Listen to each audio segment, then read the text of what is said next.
राधे राधे। आइए चलते हैं अपनी यात्रा की तरफ। गीता यात्रा, वो यात्रा जो हमें बताने वाली है कि किस तरह से भगवान कृष्ण की वाणी को अपने जीवन में उतारकर अपने जीवन को अर्जुन सरीखा कर सकते हैं और इस जीवन के कुरुक्षेत्र में विजयी हो सकते हैं। क्योंकि कहा गया है कि जहां पर भगवान कृष्ण है, जहां पर वो धनुर्धर अर्जुन है, विजय वहीं होती है। और भगवान कृष्ण ने बार बार अर्जुन को यह समझाया है कि हे अर्जुन, तुम्हें योगी बनना है, तुम्हें युद्ध करना है, तुम्हें कर्म करना है। लेकिन क्या करें, हम सब में बैठे अर्जुन को इतनी आसानी से समझ नहीं आता। क्योंकि अच्छी बातें, अच्छी आदतें, अच्छे दृश्य बड़ी मुश्किल से नैनों को भाते हैं, लेकिन बुरी आदतें बहुत जल्दी अट्रैक्ट कर लेती हैं। ये बुरी आदतों का गुण होता है। जहां भी बुराई होगी, बुरी आदतें होंगी, वहां हम तुरंत अट्रैक्ट होंगे, आकर्षित होंगे और उन्हें अपनाने की सोचेंगे। लेकिन अच्छाई में हमारी बुद्धि तर्क वितर्क करती है। विवेक की एक खूबसूरती है। विवेक बहुत निस्वार्थ भाव से किसी भी वस्तु या परिस्थिति या मनुष्य के अच्छे और बुरे को देखता है और निस्वार्थ भाव से उसके ऊपर एक अपना निर्णय सुना देता है। लेकिन बुद्धि दो-धारी तलवार है। तर्क वितर्क करना इसका परम धर्म है। तो जब भी कोई अच्छी बातें होती हैं तो वह तर्क वितर्क जरूर करती है, और यही अर्जुन कर रहा है। कुरुक्षेत्र में अर्जुन है, दोनों तरफ सेनाएं हैं। रणभेरी बच चुकी है, दुंदुभी बच चुकी है, शंखनाद हो चुके हैं। लेकिन अर्जुन के मन में कुछ दुविधा है और उस दुविधा को वो शेयर कर रहा है कृष्ण के साथ। बहुत से अध्यायों में कृष्ण उसे समझाते आ रहे हैं। तो यहां 17वें अध्याय में कृष्ण ने अर्जुन को बताया कि हे अर्जुन, इस संसार में संपूर्ण वस्तुएं, व्यक्ति, भावनाएं, परिस्थितियां 3 गुणों पर आधारित है। यूं कह सकते हैं कि ये संपूर्ण जो प्रकृति है, संसार है, ये 3 गुणों पर आधारित है, 3 गुणों से बना है। और इन 3 गुणों पर ही हमारी श्रद्धा आधारित है।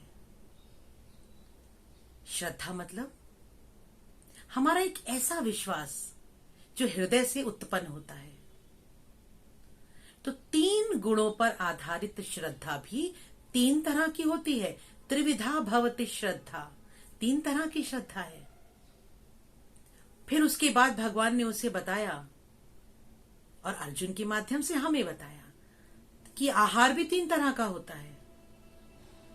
एक आहार वो होता है जिसे ग्रहण करने से पूर्व हम उसके जो फल हैं, जो प्रभाव हैं, उसके बारे में चिंतन करते हैं। आयु, सत्व, बल, आरोग्य पहले चिंतन कर लेते हैं कि इससे क्या मिलने वाला है, और फिर हम उस आहार को लेते हैं।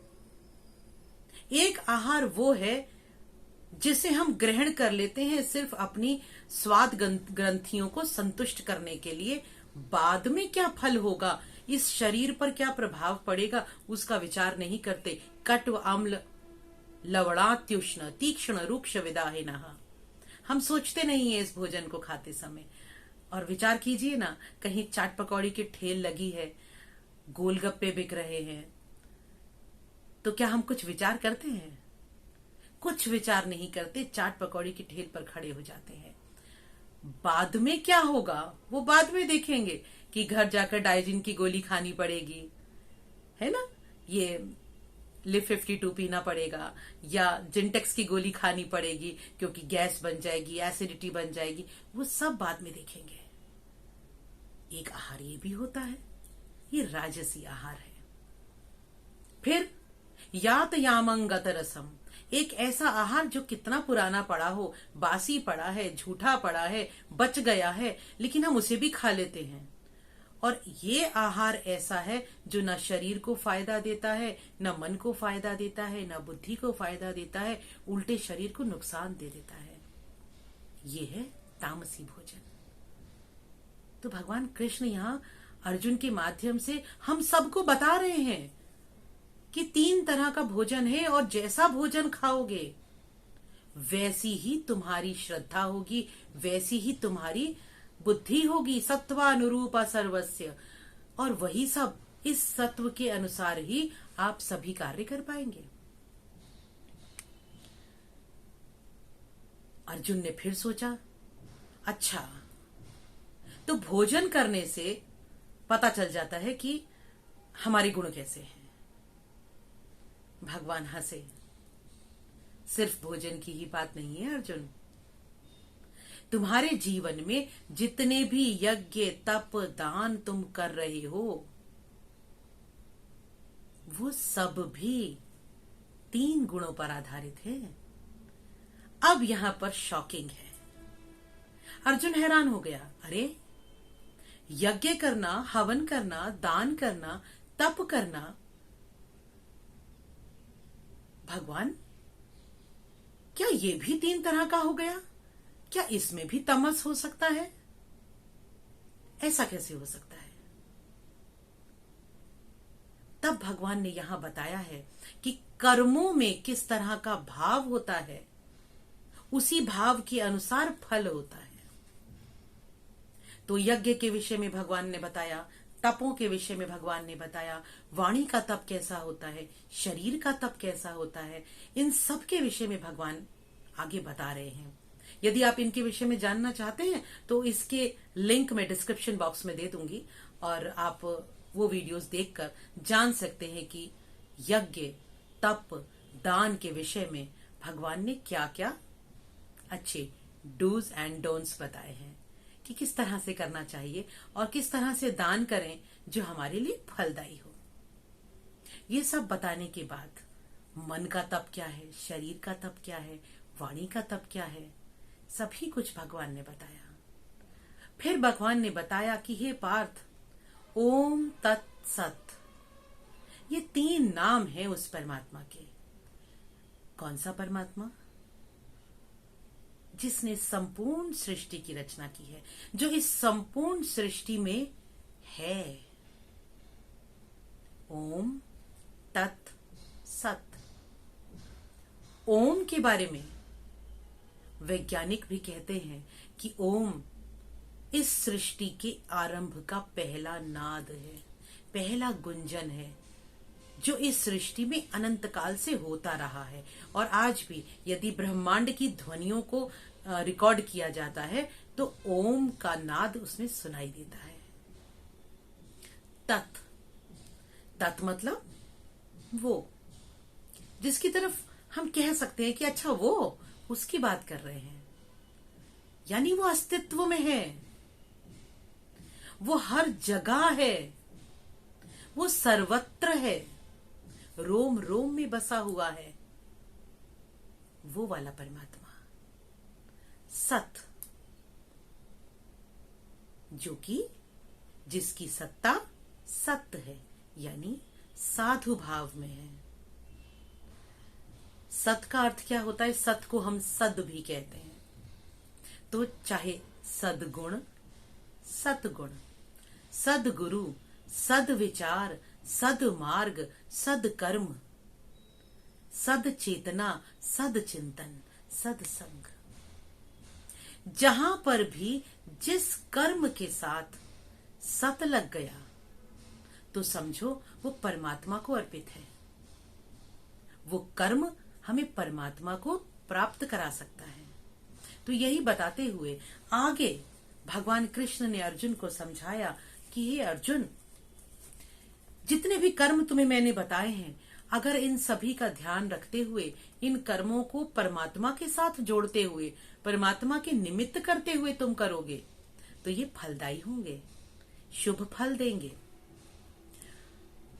आगे फिर भगवान ने कहा कि जितने भी तुम्हारे भाव जो परमात्मा से जुड़े हैं, सद्भावे साधु भावे च, जितने भी भाव परमात्मा से जुड़े हैं उन सभी भावों को सदित्ये तत् प्रयुज्यते, उन्हें सत कहते हैं, सद्भाव कहते हैं, क्योंकि वो परमात्मा से जुड़े हैं। और जो भाव परमात्मा से जुड़े हैं वो इस लोक में भी पुण्य फल देते हैं, वो परलोक में भी पुण्य फल देते हैं। परलोक मतलब हम इस देह को छोड़ने के बाद ये जीव जहां जाता है वहां पर भी फल मिलता है।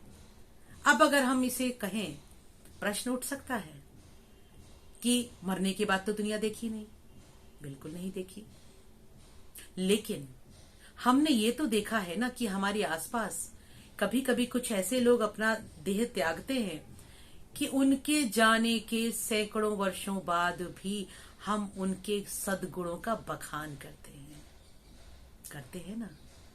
अब चाहे वो बड़े बड़े संत महर्षि हों, चाहे स्वामी रामकृष्ण परमहंस हों, या उनके शिष्य विवेकानंद हों, आज भी सद्गुणों का बखान करते हैं ना। चाहे लाहिड़ी जी महर्षि हों, चाहे योगानंद स्वामी हों, करते हैं ना। चाहे रामानंदाचार्य हों, चाहे वल्लभाचार्य हों, सद्गुणों का बखान करते हैं। चलिए और लौकिक स्थिति में आते हैं,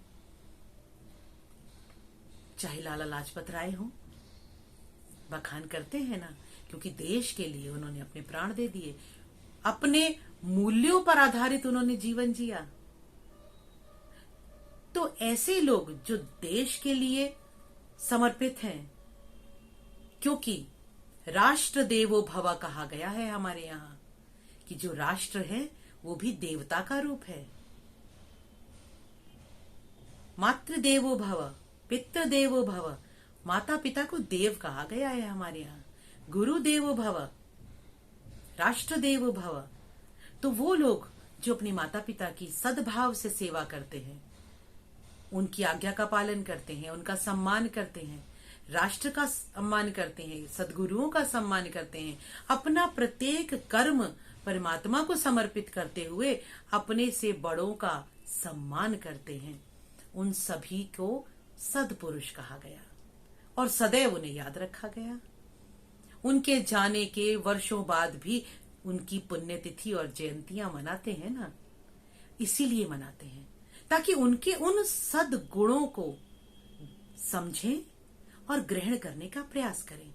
इसी को कहते हैं कि देह के बाद भी सद्गुण जीवित रहते हैं, हम उन्हें याद करते हैं। तो फिर आगे भगवान कृष्ण ने समझाया कि हे पार्थ, ये जितने भी यज्ञ, तप, दान प्रभु के निमित्त करोगे, इन्हें करने का 3 तरीके बताए हैं, जो कि पिछले श्लोकों में उन्होंने बताया। उनके भी लिंक मैं आपको डिस्क्रिप्शन बॉक्स में दूंगी। यहां पर भगवान श्री कृष्ण ने कहा कि चलो अब मैं एसेंस देता हूं, मॉरल ऑफ द स्टोरी। यहां पर 17वां अध्याय संपूर्ण हो रहा है। तो मॉरल ऑफ द स्टोरी ये है पार्थ कि जो भी कर्म कर रहे हो, उस कर्म को करते समय भावना कैसी है। अगर कर्म को करते समय भावना सिर्फ ये है कि मेरा कर्तव्य है, मैं कर रहा हूं या कर रही हूं, तो वो सत्कर्म है। लेकिन अगर किसी कर्म को करते हुए भावना ये है कि इस यज्ञ, तप, दान, हवन को करने से मेरी ये कामना पूरी होनी चाहिए, तो वो सकाम कर्म है, शुभ फल देगा। लेकिन जैसे ही वो पुण्य खत्म होगा, आपका वो कर्म भी खत्म हो जाएगा और दोबारा से आपको अपने प्रारब्ध के दुख भोगने होंगे।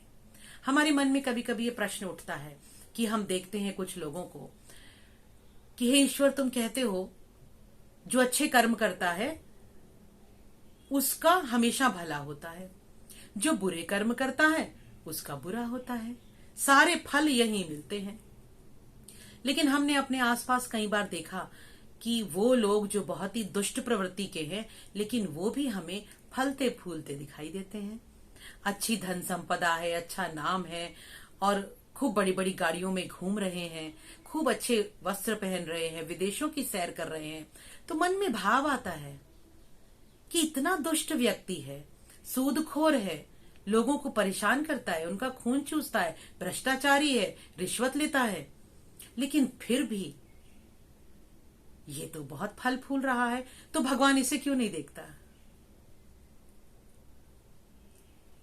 तो हमें समझना होगा कि उसने कुछ कर्म ऐसे किए हैं जो कि सकाम कर्म है।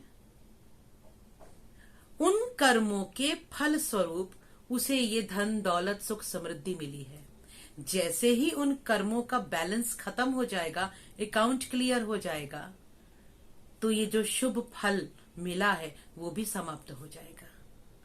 तो अब दिमाग के घोड़े दौड़ाइए और सोचिए, क्या हमने अपने आसपास ऐसे लोगों को नहीं देखा जो जीवन के एक पड़ाव पर तो बहुत सुख समृद्धि से फल फूल रहे थे, और फिर दूसरा पड़ाव आया तो एकदम धन संपदा सब नष्ट हो गई। बच्चे अच्छे नहीं निकले, बच्चों ने जुए में लुटा दिया सारा पैसा, नशे में लुटा दिया सारा पैसा, अपना शरीर खराब कर लिया, और फिर वो परिवार बिखर गया। देखा है ना, हमने अपने आसपास ही ये सभी कुछ देखा है, सब यहीं दिख जाता है, लेकिन उसे अनुभव करने की आवश्यकता है। तो यहां पर यही भगवान ने बताया कि 3 तरह के कर्म है अर्जुन। अगर प्रभु को समर्पित करते हो और भाव सिर्फ ये रहता है कि हे परमात्मा, ये मेरा यज्ञ तप हवन दान भक्ति व्रत उपवास पूजा सिर्फ तुम्हारे निमित्त है, मुझे कुछ नहीं चाहिए प्रभु, सिर्फ तुम्हारी भक्ति चाहिए, वो सदकर्म है। परमात्मा अवश्य मिलेगा, क्योंकि परमात्मा हमेशा अनन्य भक्ति से मिलता है, शरणागति से मिलता है। लेकिन अगर कर्म करते समय मन में भाव है कि हे परमात्मा धन संपत्ति दे देना, बेटे की नौकरी लगा देना, बच्चे की शादी कर देना, अच्छा सा पोता दे देना, तो वो सकाम कर्म है। कुछ समय तक फल देगा, लेकिन फिर दुख भोगने पड़ेंगे और परमात्मा नहीं मिलेगा। लेकिन जो निष्काम कर्म है, जो निस्वार्थ कर्म है, परमात्मा को सिर्फ समर्पित है, उन कर्मों से परमात्मा मिलेगा। अब आपके मन में प्रश्न उठेगा, तो वो जो पहले वाला कर्म था, जो कर्तव्य भाव से किया गया, कोई कामना नहीं की गई, उसका फल क्या है? वो है मोक्षकांक्षी भी, जो मोक्ष चाहते हैं, जो ज्ञानी जन हैं, जिन्हें पता है कि वो परमात्मा और ये आत्मा एक ही है। तो वो परमात्मा को चाहते नहीं है, उन्हें मुक्ति चाहिए। तो जिन्हें मुक्ति चाहिए, मोक्ष चाहिए, वो निस्वार्थ भाव से कर्तव्य की भावना करते हुए यज्ञ तप दान और कर्म करते हैं, और मोक्ष उन्हें प्राप्त होता है। तो यहाँ प्रभु ने श्लोक नंबर 27 में यही कहा कि यज्ञे तपसि दाने च सदिति स्थिति सदिति चोच्यते कर्म चैव तदर्थीयम सदित्येवाभिधीयते, कि ये कर्म भी सत हैं अगर प्रभु को समर्पित किए जाएं। लेकिन वो सभी कर्म जो शास्त्र विहित हैं, अब आप कहेंगे कि रावण बहुत हवन करता था, बहुत पूजा पाठ करता था, बड़ी कड़ी तपस्या की कि भगवान शिव को प्रसन्न कर लिया, सोने की लंका ले ली उनसे। रावण जैसा महाज्ञानी लेकिन राक्षसी स्वभाव का व्यक्ति, तो दान तप तो वो भी करता था। तो इसके लिए आगे भगवान ने बताया कि अश्रद्धया हुतन तत्तन तपस्तप्तं कृतं च यत् असदित्युच्यते पार्थ न च तत्प्रेत्य नो इह। वो तप दान यज्ञ हवन जो अश्रद्धा से किए जाते हैं, लेकिन शास्त्र विहित है। अश्रद्धा यानी सात्विक श्रद्धा नहीं है, तामसी श्रद्धा है, उसे अश्रद्धा कहते हैं। तामसी श्रद्धा का मतलब सिर्फ कोई कामना पूरी करने के लिए है, किसी पर विजय पाने के लिए है, किसी का बुरा करने के लिए है, अपने दुश्मनों का संहार करने के लिए है। आपने तंत्र में बहुत से कर्मकांड ऐसे देखे होंगे, तांत्रिक अनुष्ठान ऐसे देखे होंगे जो दुश्मनों का नाश करने के लिए होते हैं। वो सभी तामसी कर्म है। तो भगवान कहते हैं कि इस तरह के जो कर्म होते हैं, जो अश्रद्धा से किए जाते हैं, लेकिन किए भगवान के लिए जाते हैं और शास्त्र की विधि का पालन भी किया जाता है, पर श्रद्धा नहीं होती है, तो ऐसे जो कर्म है ये असत कर्म है। और पहले ही तुम्हें बता दिया है पार्थ कि परमात्मा का नाम सत है, असत नहीं। तो सत कर्म परमात्मा तक पहुंचाते हैं और जो असत कर्म है वो समय अनुसार फल तो देते हैं, लेकिन परमात्मा का प्रेम, परमात्मा तक पहुंचने का मार्ग नहीं देते हैं, क्योंकि वो असत कर्म कहलाते हैं। इतना कहकर भगवान कृष्ण ने अपनी वाणी को विराम दे दिया। सोचने लगे कि अब पार्थ क्या पूछेगा, अब आगे क्या बोलेगा, क्योंकि मैं तो इसे बहुत कुछ समझा चुका। और अर्जुन अभी सोच विचार में है, गहन दुविधा में है कि भगवान ने सब कुछ तो ज्ञान दे दिया, ज्ञान योग भी सिखाया, कर्म भी सिखा दिया, अब आगे क्या बताने वाले हैं। तो आगे क्या बताने वाले हैं उसके लिए देखेंगे अगला वीडियो। और यदि मेरे वीडियो पर, मेरे चैनल पर आप नए हैं तो रिक्वेस्ट है कि चैनल को सब्सक्राइब कीजिए, अपने फ्रेंड्स को शेयर कीजिए और लाइक जरूर कीजिए।